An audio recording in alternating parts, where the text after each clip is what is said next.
Assalamualaikum warahmatullahi wabarakatuh. Alhamdulillah, assalatu wassalamu ala rasulillah. Amma ba'du.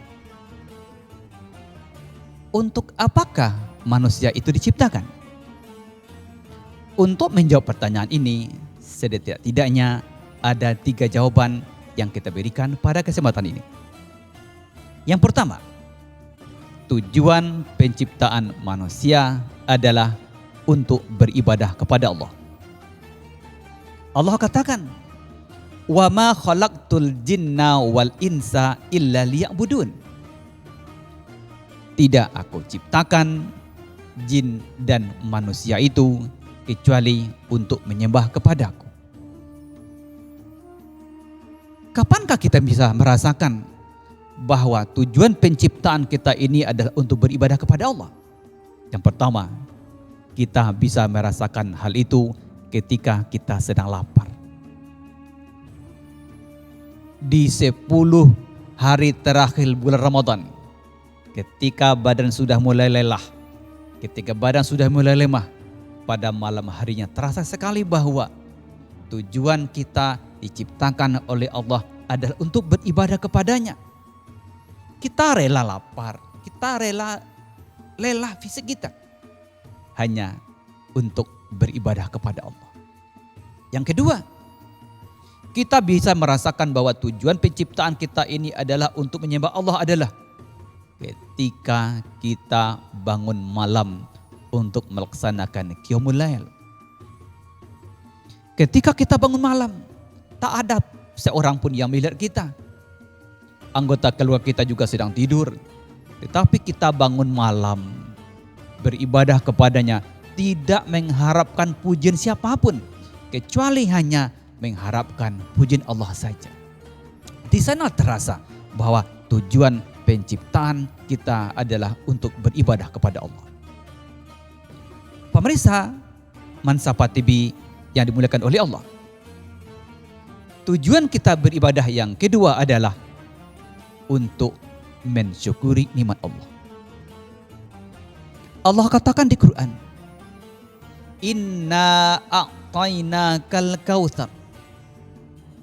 Sesungguhnya kami sudah memberikan kepada kalian nikmat yang sangat banyak. Dalam tanda kurung, syukurilah. Bagaimana mensyukurinya? Fasalli, laksanakanlah sholat. Apakah cukup kita melaksanakan sholat 5 waktu sehari semalam? Tidak. Di antara waktu subuh sampai zuhur itu ada waktu yang panjang. Kita hiasilah dengan sholat duha, dengan 2, 4, 6, dan 8 rakaat.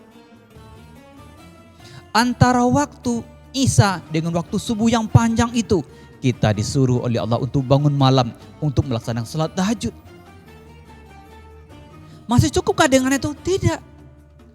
Kita masih disunahkan untuk melengkapi nilai pahala puasa kita itu dengan 10 salat sunat rawatib.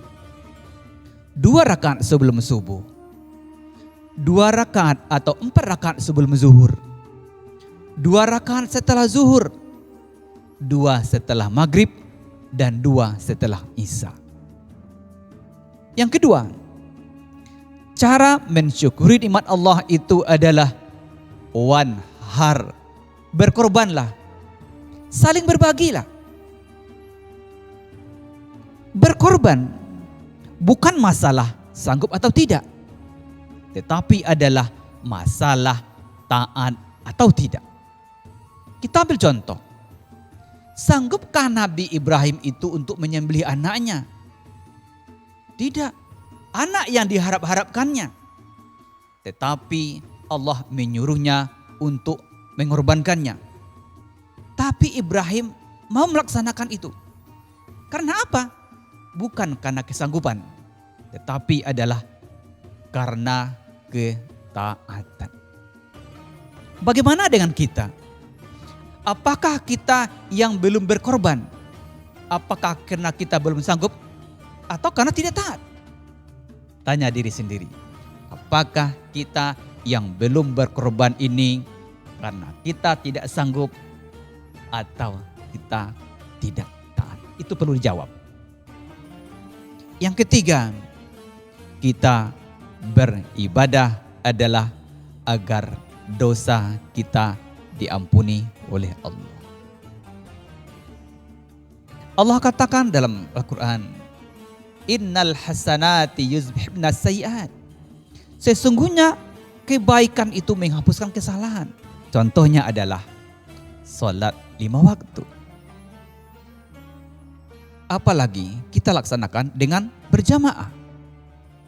Rasulullah mengatakan bahwa salatul jamaah afdal min salatil fadzi 27 darajat. Salat berjamaah itu lebih mulia 27 derajat daripada sendiri. Pertanyaannya adalah, apakah sama pahala salat berjamaah di rumah bersama keluarga dengan salat berjamaah di masjid atau musala? Tidak.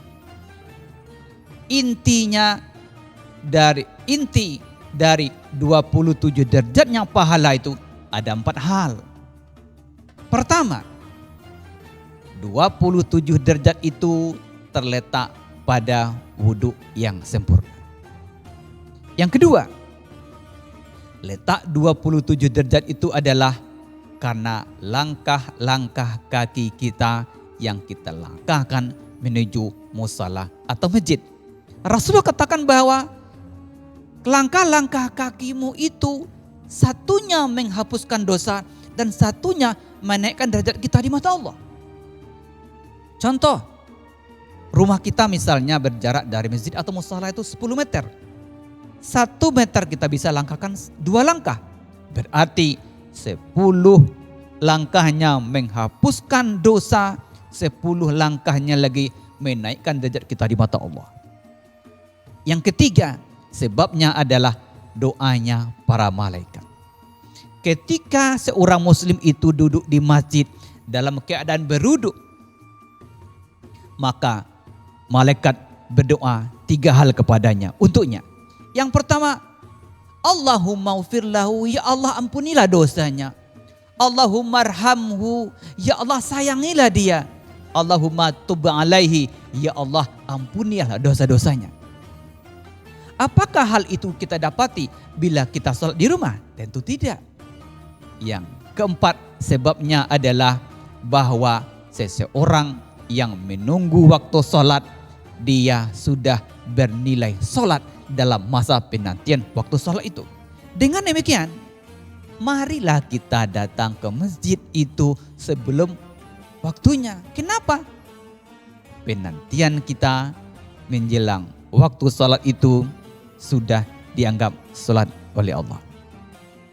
Pemirsa Mansafa TV yang berbahagia, kita simpulkan bahwa kita beribadah karena itulah tujuan penciptaan kita. Yang kedua, untuk mensyukuri nikmat Allah. Yang ketiga, agar dosa-dosa kita diampuni oleh Allah. Demikian saja. Wassalamualaikum warahmatullahi wabarakatuh.